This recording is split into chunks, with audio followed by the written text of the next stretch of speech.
कि हे इंसान, इस मनुष्य जन्म को पाकर जो सबसे जरूरी लाजिम कार्य है, अगर वही अछूता रह गया तो फिर तेरी बात बनने वाली नहीं है। फिर तो मंदभागा है तू, एक खुशकिस्मत नहीं है। भाग्यवान और खुशकिस्मती उसी की मानी जाती है जो इस संसार में पैदा होकर सबसे लाजिम कार्य को कर लेता है, इस मंजिले मकसूद को पा जाता है।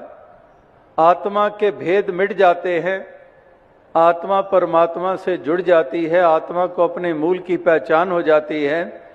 इसी देही में रहते हुए अक्सर कहा जाता है ये देही तो बर्तन है, बर्तन टूटेगा, आत्मा परमात्मा से मिल जाएगी। अगर बर्तनों के टूटने से ही आत्मा परमात्मा से मिल जाती है, फिर तो कत्लो गारत करते रहो, डाके चोरियां डालते रहो, बर्तन तो उनका भी टूट जाता है, फिर तो वो भी बर्तन टूटा और आत्मा परमात्मा से मिल गई।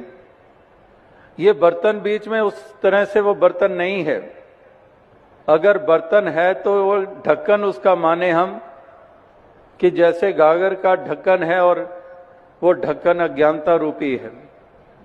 अज्ञानता हटेगी तभी अंतर बाहर का जल एक हो जाएगा। तो ही मोही मोही तो ही अंतर कैसा।